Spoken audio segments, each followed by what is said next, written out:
You are now listening to The Box Out with Kahlil Thomas and Jason Corden on the One Podcast Network. Let's get it.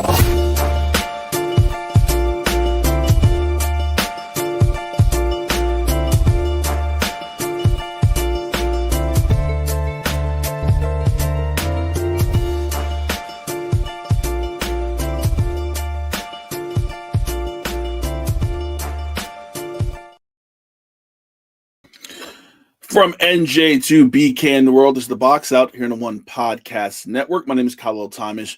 Joining me in a few minutes will be Jason Corden from Brooklyn, New York. What's going on? And let's start with some breaking news.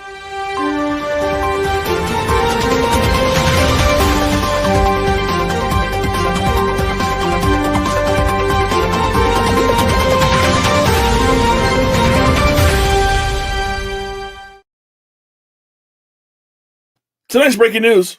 I suck at NCAA tournament brackets. It is awful. It is atrocious.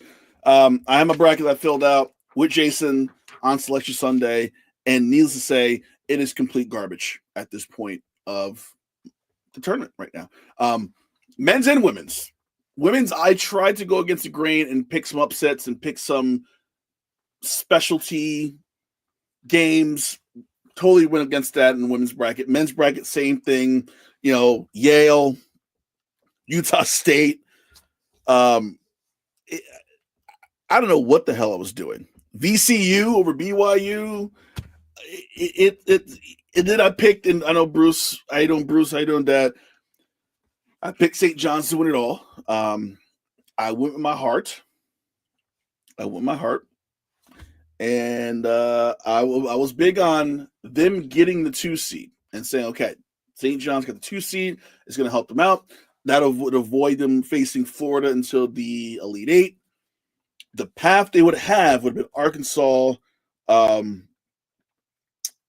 think Arkansas would have been like the toughest opponent before you got to Florida. And wouldn't you know who won the pony? Arkansas beat them in the second round. That game was rough to see because you've never seen this year. I've not seen St. John's play that badly. There were definitely stretches in games. Their games against UConn, their games against Marquette, where they would go on these streaks of just not shooting the ball well. The defense kind of having lapses, but there was a stat that was said during the game by Bill Raftery, and I'm not sure if this was the final stat of the game, but at this point of the game in the second half, St. John's went 4 of 19 total for layups. So on layups, St. John's was 4 of 19 to that point of the game, which, you know, you hear a layup and you're like, oh yeah, that's, you know, you should make that. But no, on layups, they didn't do it. They didn't get the job done. And they lost. And listen, Arkansas was the better team that day. There's a lot of foul trouble. Kadari Richmond looked awful. Lewis looked awful. There was no – you can't blame this on one person. I know the blame was on Kadari Richmond for not showing up. The blame was on Lewis Jr. for not showing up. This was a team loss. This was a coaching loss. I think the whole entire team, the entire roster – could be blamed for this loss that St. John's had to Arkansas that ended their season, which was a great season. Like, let's not shit all over this season. St. John's had a big season. They won the Big East regular season conference tournament, the conference championship. They won the Big East conference tournament. It was a great season for St. John's, but this game was embarrassing, to say the least, as I bring in Jason Corden from Brooklyn, New York. Jay, what's going on, man? Not much, man. How you're enjoying the SEC International Tournament? Listen, I will say the SEC, and I'm gonna go here now. We got 1, 2, 3. I think it's more than half the field. Yeah, I didn't realize how many SEC teams were left. Kentucky, Tennessee facing each other off to cancel each other out. Let's start with St. John's. I was wrong, per usual. What were your thoughts on the St. John's loss on Saturday night? It was a case of I knew their lack of shooting was going to hurt them in the long run. I didn't think was going to hurt them against Arkansas. But kudos to Arkansas, even though they were the bottom tier that got in from the SEC, they were battle tested, and it definitely showed. They were able to be a little bit more physical for St. John. And I still kind of was a little skeptic to why Rick Pitino benched. I didn't understand the benching too much, but 3 for 17 or 3 for 13. Mm-hmm. You can understand why a little bit. But yeah, we knew St. John's didn't lack the 3-point depth or the arsenal to compete with the top tiers teams in the SEC. I didn't think Arkansas would have handled them so easily. Yeah, I mentioned in the open how Bill Raftery said a stat. They were 4 of 19 on layups. That's scary. That's scary. You can't win. You can't win. Yeah, not threes like you said. Like we've talked about how they're crappy on threes. They were 4 of 19 on layups. That was like, damn, I've never seen that before. So, I said they had a good season. They went 30-4 regular season. So I don't want to shit on them too badly, but that was a really bad game that Pitino coached, and I think this is going to haunt them because now you're losing a lot of these guys. Mm-hmm. You're not going to get 30 wins next year. So I think Pitino's got to figure out how to kind of keep this rolling and keep St. John's competitive in the Big East. That only gets better every single year. But to his advantage, the transfer window portal opened today, and he ain't got nothing else to do right now. So go ahead and start working on that. Well, I'm glad you mentioned that because I was going to mention that later, but let's do that now. How do you feel about the transfer portal opening now? Because I think college football had the same issue, right? As soon as the regular season ended in football, the window opened. Now you have the end of the first weekend of the NCAA tournament, and obviously the women's tournament is going on today and tomorrow. Mm-hmm. But the transfer portal opens now. Should it not wait till after the tournament's over to open it up? Normally, I say wait till the tournament's over. At minimum, I would have been like Final Four weekend at minimum. But to do it now during the Sweet 16s coming up and everything, it just seems wrong. And I kind of think I heard Pearl talk about it, Auburn's coach talk about it a little bit on Colin's show today, where it's like, damn, he got to get off the phone with Colin, get his team ready for the Sweet 16, but also worry about the transfer portal at the same time. And he kind of like threw it under the bus a little bit, but I think the timing is awful. You should not be doing this during the time where all eyes is on your product. You should not be doing it. Yeah, and it's one of those things where I'm like, the coaches are like, all right, well, I got to, if you're in the Sweet 16, you're pretty much putting your players on display this coming weekend for other teams to possibly poach. And that's a scary thing. We see in college football, a lot of teams aren't playing in spring games because they're like, we can't have a spring game because coaches are watching our spring games and going, we like that guy, let's get him here.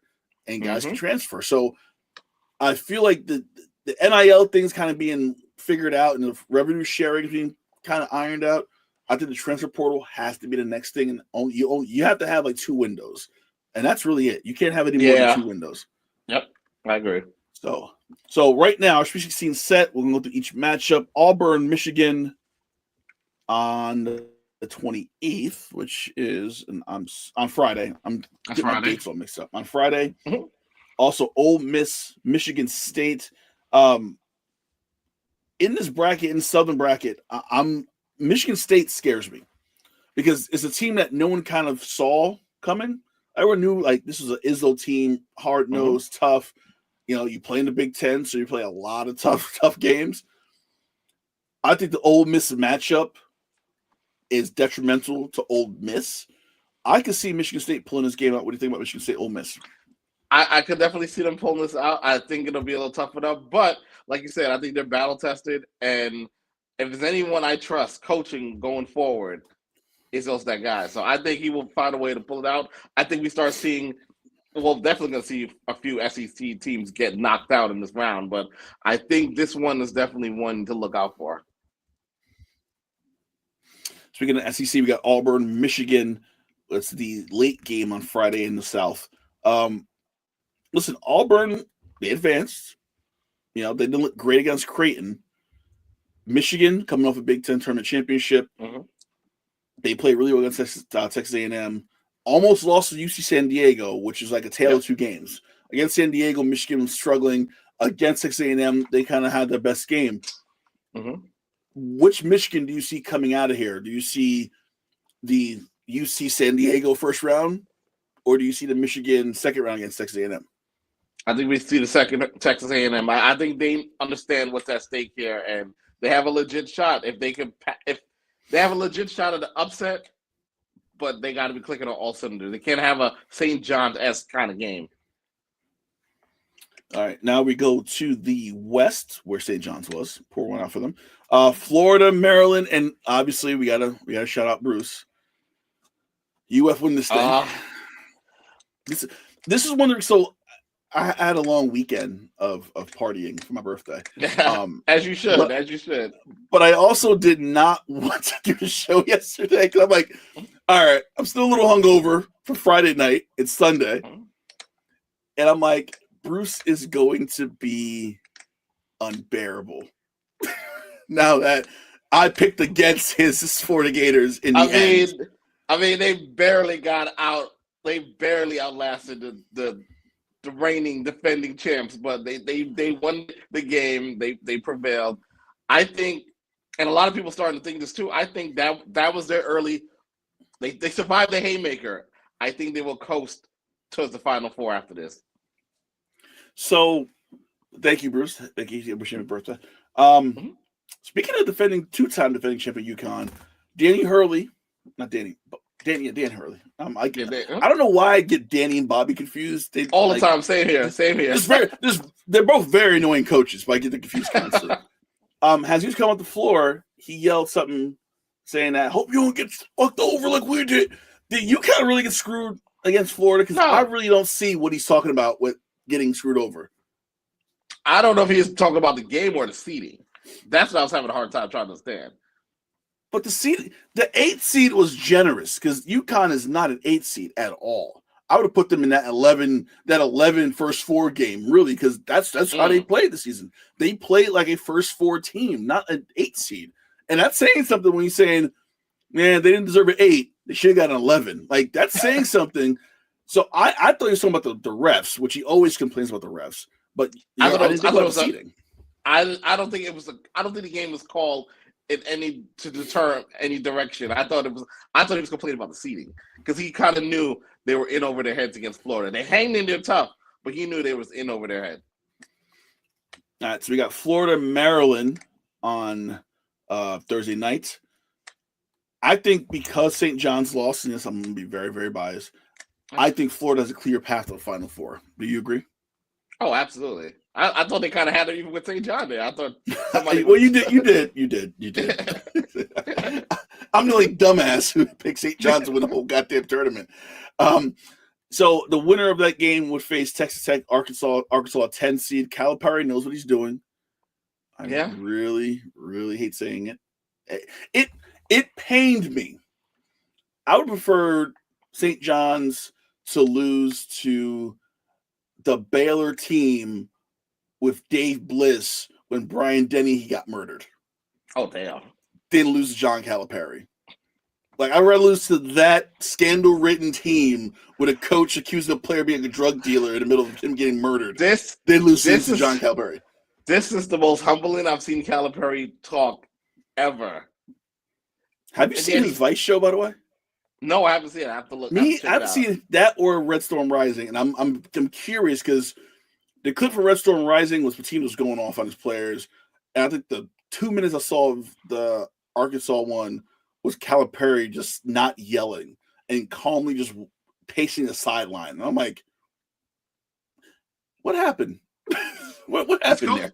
He's coaching this year. He's selling Arkansas that they're the Vanderbilt of the basketball SEC in the tournament. So he's selling it the right way. He's like, listen, no one's expecting us to make it anywhere in the Elite Eight. Why not us? Why not us? So do you have them beating Texas Tech? Absolutely not. All right. Because you were talking like you were leading that way, and I'm like, absolutely not. Nah. Are we going there? Okay. Nah, absolutely not. Midwest, you got Houston, Purdue. I think Houston also has a clear path. I think the only team that can give Houston trouble will be Tennessee if they get past Kentucky.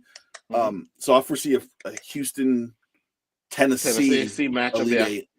And then in the East, where I will be on Thursday, since we will not be on Thursday night, I'll be at Prudential Center for the Sweet 16 Elite Eight.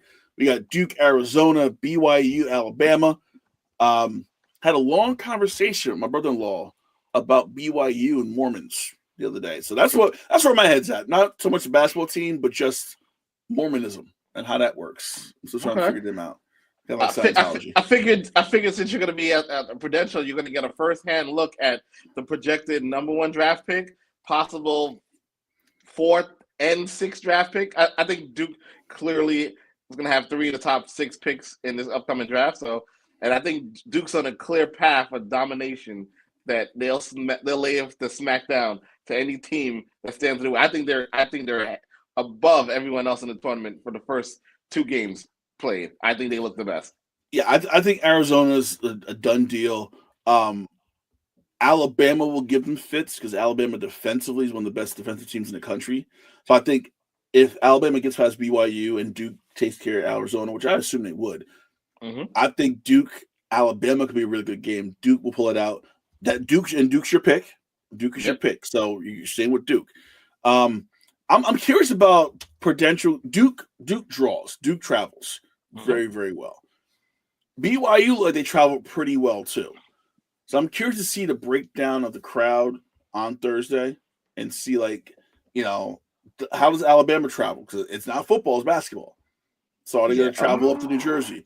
Arizona, are those fans going to come cross country to New Jersey? I'm very curious. I think Arizona's fucked. I think Arizona's fucked. Duke usually plays 1 game at the Garden, and they usually draw well. So I figure those folks would probably easily take the train over to Penn Station. I think Arizona's the one that's really screwed here, but we'll see. We shall see. So Sweet 16 starts Thursday night. Like I said, Blocks Out will be back on this Sunday. I'll be there on Thursday. I thought about trying to do a live show. I feel like that would be a cluster trying to pull that off. It never works. Corner. In that little security corner where you walk into the press area. Like, can I use this table for a minute? Well, let me know how the food layout is. Let me know if the food layout got any better.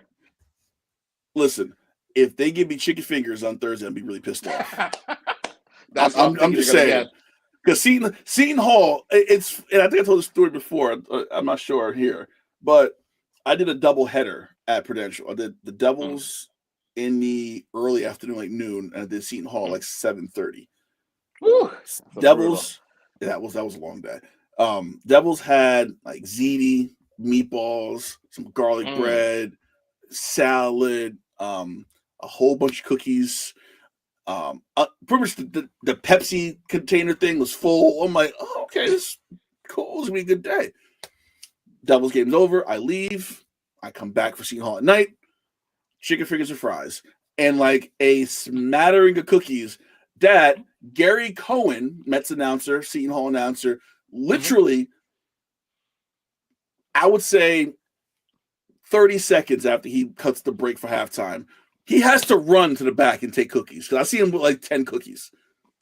And I'm like, why is Gary Cohen taking all the cookies? I'm like, what are we doing here?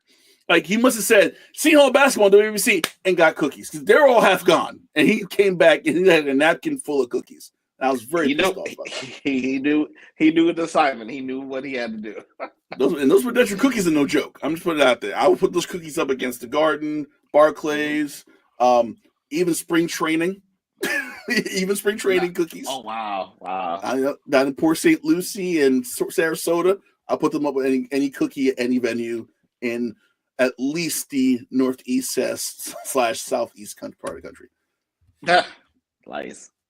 All right, the women's bracket. I did one at work, and I took the path of like I'm gonna spruce it up. I picked Georgia Tech over Richmond, lost. I picked Green Bay over Alabama, lost. I should have picked Columbia in the first 4, lost that one. So I tried to really go deep with women, and I just did not do well. UCLA last night, they beat Richmond. They did not look good early on. It was scary. Lauren Betts got turned it on in the second half. They got Ole Miss in the Sweet 16. LSU just about an hour ago advanced to the Sweet 16 in a game that they also looked really bad in the first half against Florida State. They got NC State in the Sweet 16. So we got UCLA, Ole Miss, LSU, NC State. I'm sticking with UCLA for women. I'm sticking with that pick. I think if Lauren Betts scores 30 points a game, they win. I don't think she will get 30 a game, but just so I don't see Ole Miss, NC State, or LSU. Yeah, I don't see it. Yeah, I think she you can't stop her. Mm-hmm. You can't stop her when she's moving. What are your thoughts on LSU though? They could be sneaky, but I want to say I don't think this is the year. This is not the year. I think they're a year away. But I can see them. Yeah, I can see them playing tough and possibly winning, but I just don't. The battle, like the matchup. Yeah, so we got that Sweet 16 matchup. One ticket was punched yesterday. Kansas State beat Kentucky in overtime. I was rooting for Kentucky because their coach came from Virginia Tech last year, went to Kentucky, brought Georgia Amoore with him, who missed pretty much a point blank, like 5-foot jumper, missed that. So Kansas State's punched their ticket. I don't know, especially St. John's. USC, Mississippi State, that's at 10 o'clock tonight. I think USC takes that game. Oklahoma punched their ticket.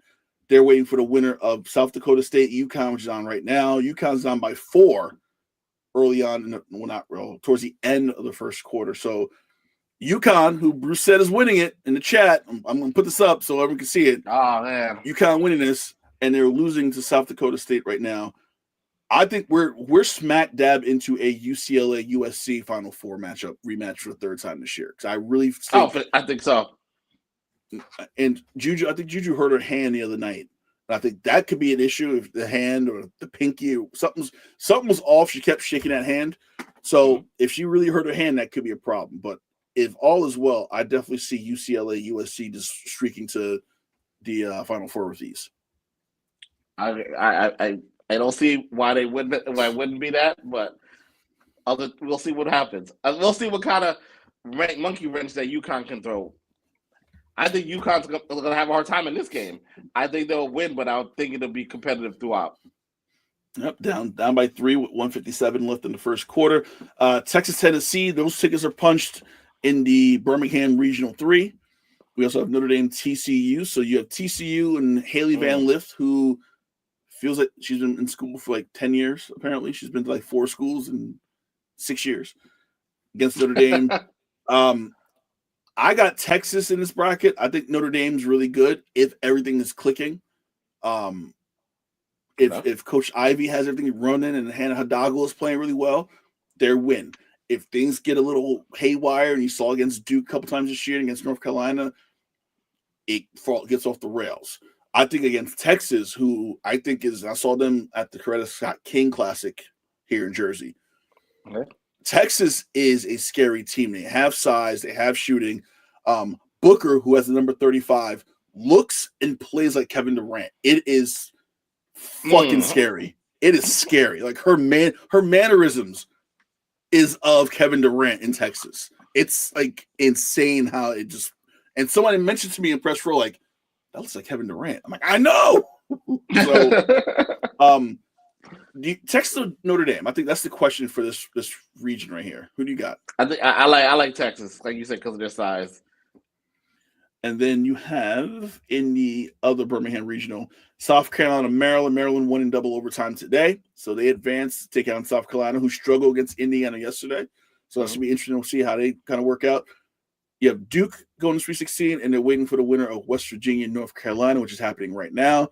In the third quarter, low-scoring game so far, 33-30. North Carolina up by 3 on the Mountaineers. So I will say this, my bracket's shot for both.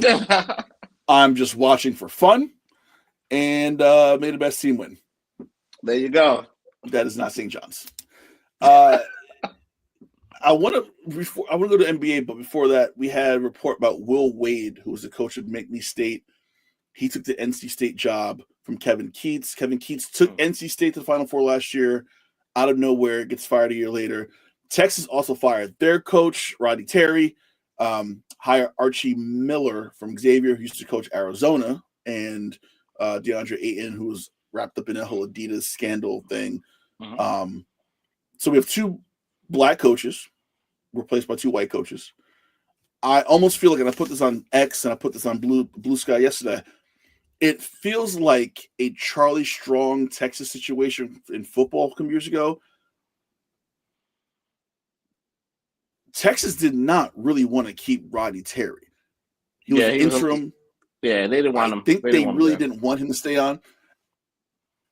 And they just kept winning and winning and winning and kind of forced Texas' hand to hire him.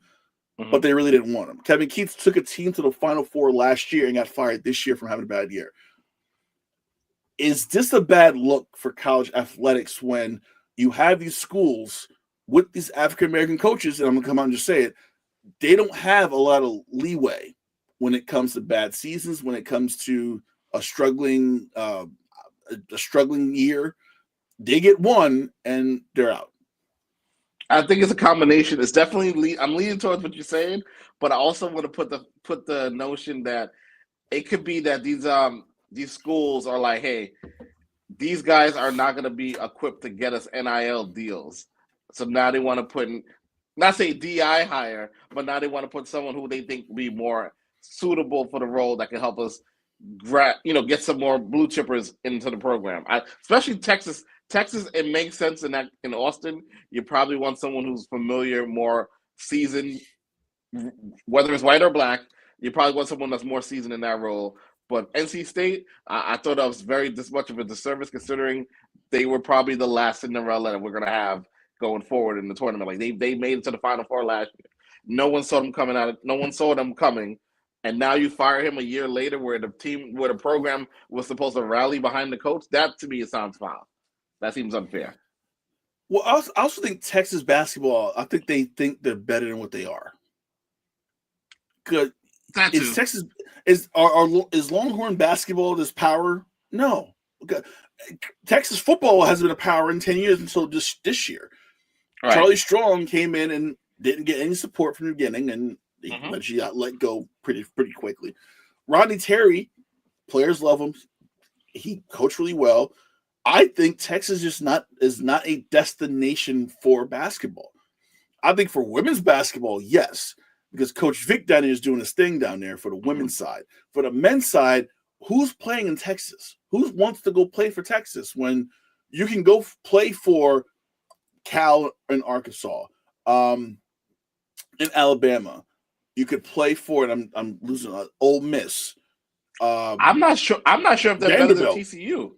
I'm not sure if they're better than TCU in the same state. Yeah, but even just in conference alone, there's a lot of other teams in the SEC that I would rather play for than Texas. I'd rather go play in Nashville at Vanderbilt than play at Texas. So I think Texas is still under this impression that, we're a big university, but basketball-wise, you haven't done shit. Have they ever won a national championship? Have they ever come close lately? I think they might have got an NIT in the 90s. That's about it. That's all I remember. Texas is equivalent to the Toronto Blue Jays stinging to the Yankees and Boston Red Sox. Texas is a party school. I admit. Shout out to U Street. Yep, I'll admit. Listen, that was my wife's first anniversary was to Austin. We went to UT. I love Austin. There was a good chance this show would have been broadcasted from Austin, because I was really close to wanting to move there. Wait, I went there for 3 days. I told my wife, I would move here. She's like, it's Texas. No, it's Austin. It's Austin. It's not really Texas. It's like Brooklyn here right now. 100%. I can mess with Austin. I can't mess with Houston or San Antonio or any of those other places that you can't go after dark if you're a dark man. We are totally alignment. We are total agreement. So this is our 10th anniversary. A couple years. I think we're going back. I like Austin. I like Austin a lot. Yeah. So but the basketball team stinks. Switch to NBA. So the playoff picture really hasn't changed a whole lot. The Suns have moved into the 10th spot in the West, so the Mavericks right now are outside looking in, where they're probably going to stay based on who they have left to play. The Lakers are down 4th. They have the Grizzlies in the 4-5 matchup at the season ends today. Nuggets, Warriors, you're 3-6. I want to talk about OKC. They beat the Clippers, close game last night. The Clippers, first of all, so shocking the hell out of me that they're this competitive and like are actually in the conversation for a play-in, not like the playoffs, but a play-in spot. I'm still shocked they're there. 59-12.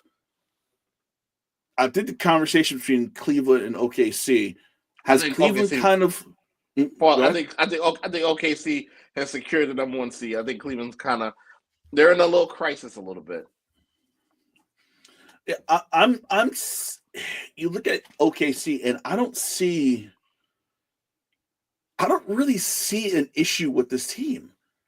Like I've been looking, like I've been trying to figure out. Okay, is there a major flaw for OKC? And I think this shooting. Obviously, they have moments of like a lot of heat checks and guys just jacking shots up. Like Lou Dort might be the great. Besides Lou Williams, I think Lou Dort is the other Lou who just jack up shots when he's feeling like he's got it. Mm-hmm. But I think they kind of figure something out playing Chet Holmgren and Isaiah Hartenstein at the same time, which I'm like, there's no way they can do that. They've kind of figured out how to do it. SGA is the MVP. I don't care what anyone says. I don't care what the conversation would be. It is SGA's award to win. He is leading this team, and it's his team. Officially, it's on him. Is there anything wrong with this team that I'm missing?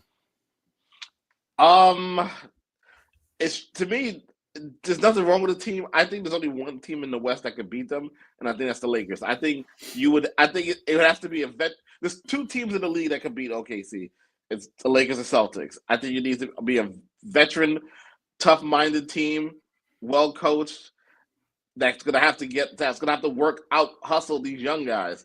That's the only way you're gonna beat OKC. I think OKC is very, very similar to that Oklahoma Thunder team that went to the finals with KD, Harden, Ibaka, and those guys. This team very similar to that, where they really don't have a weakness. You're just gonna have to outsmart them. And I think this is where LeBron and Luka, being cerebral assassins, could make that series very competitive.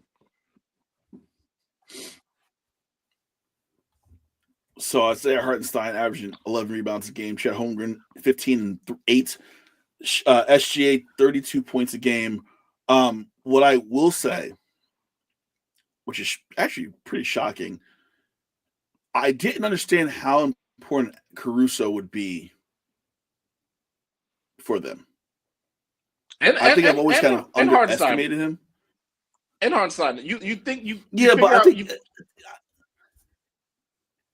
I was gonna say you figured out when they landed those two guys, you were like, okay, we got some adults in the room, and Caruso has just been a solid adult for them. Yeah, I feel like Hartenstein, as Knicks fans, we knew what he was. That's why we wanted him back. That's why we're like, we got to get him back because we knew what he was. I think Caruso, you know how good he was playing with the Bulls, right? And then with the Lakers, and we knew this. But seeing how he kind of just flows right in to this team, and especially defensively, that they really needed help with defensively. Caruso is a very important cog to this team. Bruce is saying they don't have no size. Or wait, no size Lakers not beating. Okay, sorry, no size Lakers not beating. Okay, so he disagrees the Lakers. Okay. I mean, I don't trust Denver. I don't trust Denver. They're the Milwaukee. They're the Milwaukee of the West. I don't trust them. I don't trust Memphis. West. I don't trust Memphis. Jimmy. Yeah, I think it's only the Lakers out west I can see beat them or make it a competitive series with them. How about that? I'll say that. Competitive series. They still have to show me they can win in the playoffs and with this team win a championship. I think the experience they got last year, I think Bruce chimed in with the experience with no heartbreaks yet. Who says they need a heartbreak? Who says they can't just win it now? Or I don't know, man. Or at least get to a better spot than they did last year. I feel like winning a championship may not be that end all be all for them this year, but get to the conference finals. Get that experience through those wars and get to the conference finals, and then okay, we got there. Next step, now let's go. But they're being the number one seed. That first play-in is going to be very telling because if they play the Clippers in the first round, that might not be a gentleman's sweep. That might be a real series. And then the miles start accumulating as you continue to play in the playoffs. I think Thunder Clippers, worst case, that's a 6 seed. I mean, that's a 6-game series at worst. I don't think it's going 7. I think he's going 5. I don't think the Clippers can keep up with OKC in that first round, especially playing, Minnesota. If this stays the same, Minnesota, LA would be that 7-8. The 7-8 right, spot. Which you probably have Minnesota winning, becoming a 7 seed. So yeah, I can definitely see it play out like that. Bruce is telling you to not underestimate the Warriors.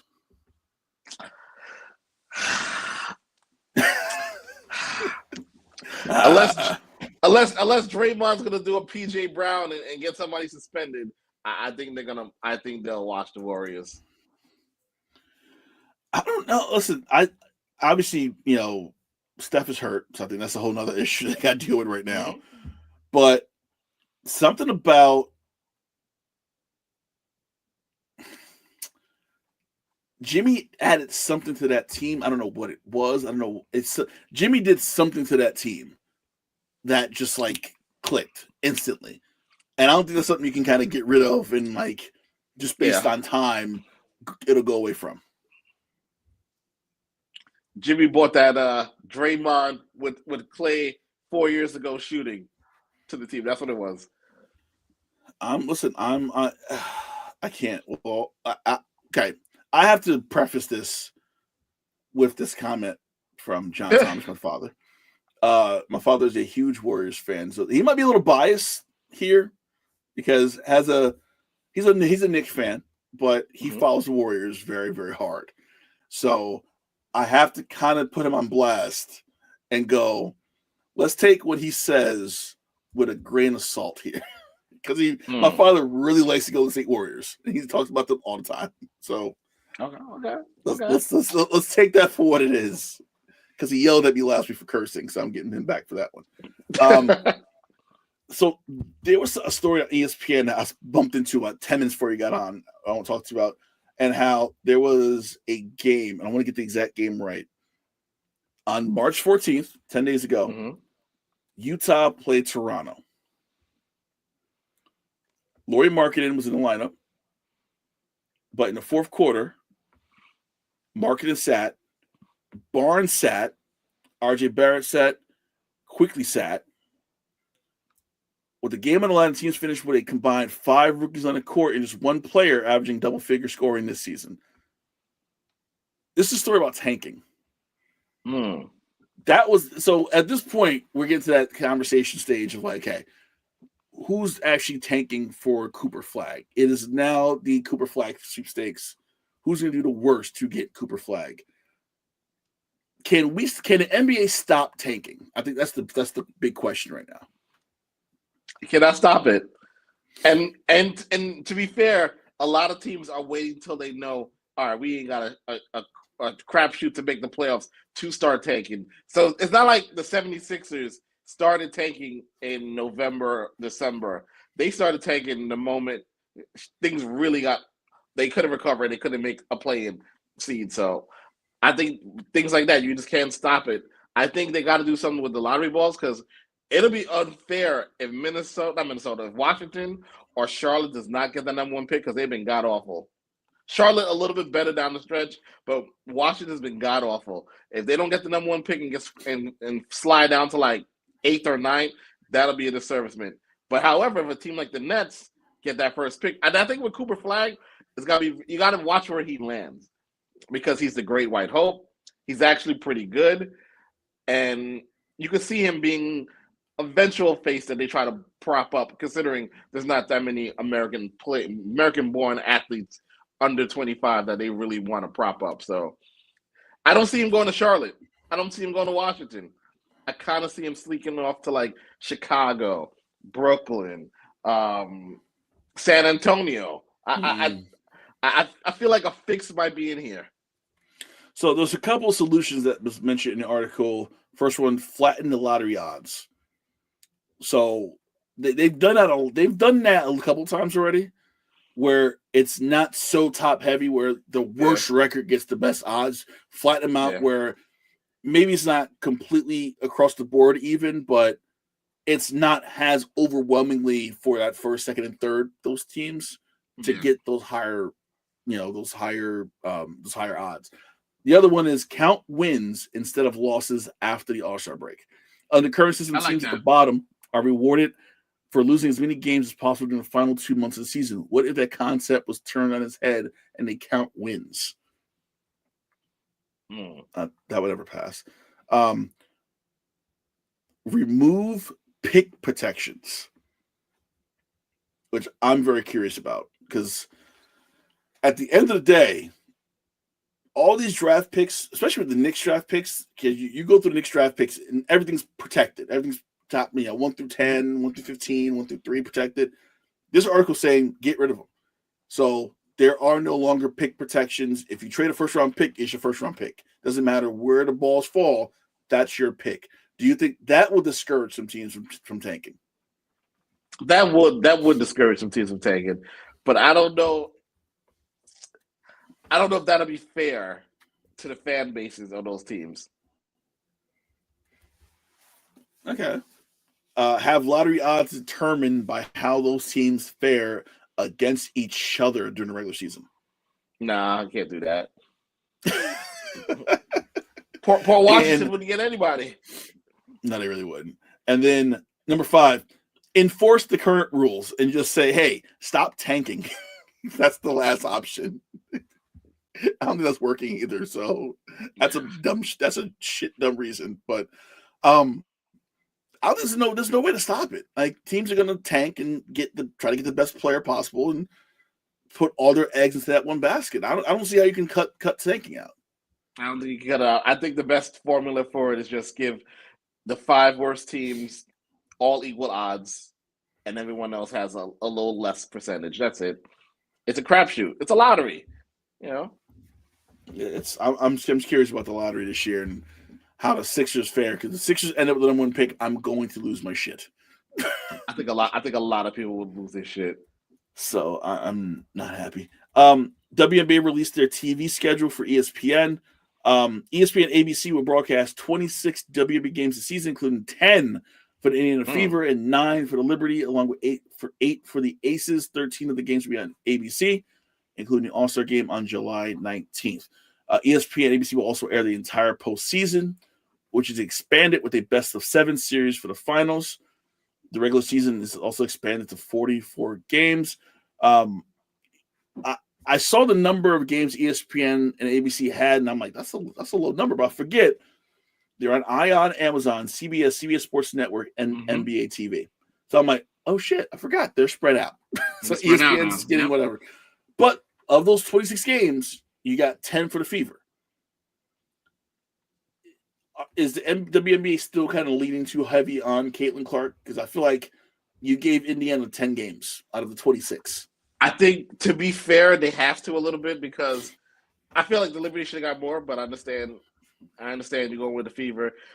We don't know what this draft is going to look like yet, especially as the tournament is still going on. So people might emerge as a dark horse and might move up. So we don't know what teams are going to look like outside of like the heavy teams we already know already, like Indiana, Liberty, Connecticut, Aces. We already know what these teams are going to look like for the rest of the league. I guess I understand why they went Indiana heavy, because you got to see Caitlin. We don't know how good the Sky is going to be until we see the draft. So I can understand why Chicago may not be up there as well. Yeah, I get it, but I feel like I feel like the league has to walk this tightrope of like, we got to get Caitlin Clark on TV more, but you should also want to showcase the other talent you have, especially these rookies coming out. Right. Some of the better teams traded up in the draft just by chance. So someone like a Paige Beckers, who right now to me is not the consensus number 1 overall draft pick in WNBA drafts right now. I think she's fell off. I think AZ Fudd may be in that conversation to be that number 1 overall pick. If you have that where Beckers falls to like, an Atlanta, falls to a Dallas, that's a conversation starter. Falls to Phoenix, and she's the heir apparent to Diana Taurasi. Well, that's a conversation to have, and you're not going to really showcase a lot of the other teams because you're putting a lot of your stock into Caitlin Clark still. So I get it, but it's still not like. See, and that was the difference between last year and this year. Last year, everyone knew Caitlin was going number 1, so we was like, all right, let's just upload on the Fever and just push him out there on mainstream television. So like this time, you really don't have a consensus number 1, 2, or 3. So I kind of understand why they had to load up heavy with those teams. But I'm surprised Minnesota didn't get no love. I think Minnesota is, if not on the same level as the Liberty right now still. Yeah, they don't have a updated. I had to look for the updated mock draft because I think there was one, and now I can't find it later on. What I want to talk about Unrivaled. They had their championship game the other night. Rose won. They beat Vinyl. It was a good game, and I will. They had me on night 1. I liked how things were going. I liked the little small arena. I like the kind of having that. It's a better Big 3. It's a better product than the Big 3. Yeah, it really is. And Chelsea Gray is popping shit at the end. I'm like, all right. How big could this get? Because this is first season, and obviously they're working out whatever kinks they have and blah blah blah. But it was a good first year. The games are exciting. There's a lot of injuries, which I'm attributing to the players not being ready to go. Right. How big could this get for women's basketball going forward? I think it'll be huge. I think it'll be a great alternative where you got that good stretch where you have that, and then you have the March Madness follow that, and then you got the WNBA season after that. I think it's a good deterrent to keep players from wanting to go overseas as well. So I think, like I said, the first year is all about getting the kinks out. Next year, let's get some more money behind it, maybe get some more sponsors, more ads, and see where it can go. Yeah, Bruce said in the chat, they got their sponsors were legit. They got hella sponsors. So the money's there. I know Warner Brothers Discovery, they're signed up for multiple seasons. So those games will be on TNT, TBS, True TV. So, they're set there. Max as well. They're set there. You didn't get the Caitlin Clark, which they probably wanted. I think Sabrina Ionescu kind of quit when she realized her team wasn't going nowhere. I'm good. I'm going home. But a lot of these players are like, hey, forget going overseas. Come here. You play for a couple months. You make some good money. You're making, you're not going to make $1 million like you would do in Moscow, but you can make 6 figures here if you play in this league. So I just think this is something big that I think a lot of players were watching this and going, okay, I like this. Because, you're going to have players that might want to sit out and might, off season might want to have a baby. Or just want to chill and say, I have enough money. I just want to relax for off season, just like recover completely, not ball out. Which will get new players in and get more stories. I do want to see a bit more personal with the players and just a little bit of stories and like little story behind it, a little back, because it was all about basketball. Yeah, it was all about basketball, which I love. But like, talk to us about Chelsea Gray. Talk to us about the struggle of starting this league with Nafisa Collier and Breanna Stewart, and with the commissioner of the league or the president, whatever you call her. That would be interesting to see and have like a pregame show just about that, like little stuff like that, just to get more people invested. Just not with the basketball side, but the human side of starting this league out of thin air, essentially. Sound like they need a PR firm. I think we can do that. I think we can do that. So that's what's happening. I am officially done. I'm going to relax heading to Thursday because we got a lot going on this week. I know you got something tomorrow at the Player Association. And PlayStation Association. Yep. Looking forward to that. So we'll stop there real quick. I did not watch Raw because it was 3 in the afternoon and it's on Netflix. So I forget to turn Netflix on. I did see the John Cena promo. I'm still not completely buying him as a heel yet. I need him to do something heelish. More heelish, I guess. I think the full heel turn happens at Mania. Is it him not getting new music or new gear? Is it this like him just like, I'm not giving you guys new things. You guys get what you get. You get what you get. I love it. Love it. I'm still not sold on him completely yet. I'm not sold on that completely yet. The build's been good. The Tiff Stratton Charlotte build has been god awful. I don't know if they know what they're really doing yet or how they're doing it, but it has not been good so far. It's not been good. I don't know if they're purposely trying to bury Tiff. I don't know. We'll see. But yeah, give me heel Charlotte, give me heel Cena, and give me Vegas. There's a lot of stuff happening in Vegas that week. I'm very jealous that I'm not going. I'm so upset I'm not going. Yeah, I'm not. I'm not. Listen, from this point, from the Rumble to Mania, I'm in it, and after Mania, it kind of dies off, and I'm like, okay, I'm going back to. Well, that's where I'm switching it up this year because I am interested in going to SummerSlam 2 nights at MetLife, so I'm curious to see what the build will be after Mania to get me to want to go to MetLife. So either it's going to be 102 or 85 and reigning. Listen, the entire time Cody won the title last year, I was freezing in Philadelphia. That was the coldest I've ever felt. I've never felt that cold going to a Giants game. I did Mania at MetLife with Rock Cena 2. First of all, that match sucked.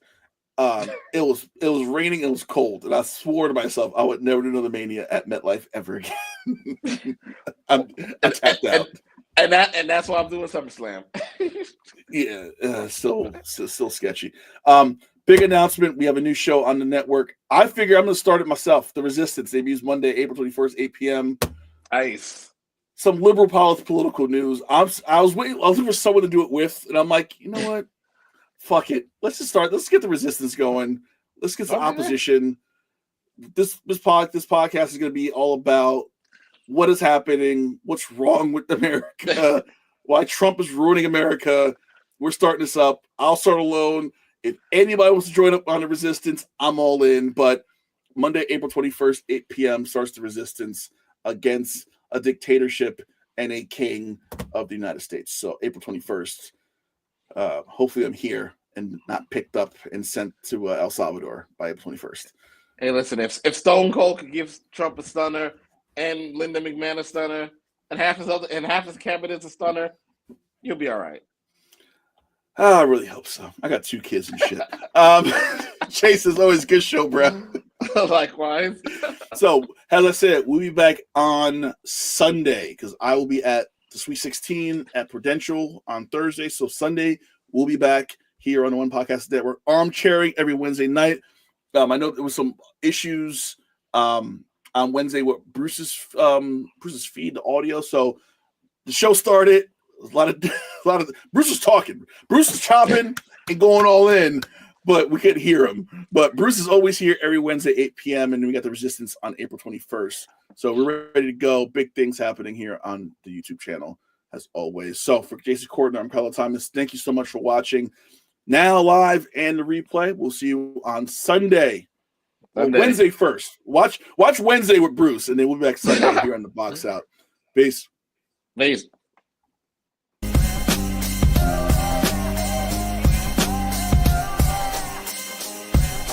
This has been The Box Out with Kahlil Thomas and Jason Cordner. Subscribe now for the best tri-state area basketball talk.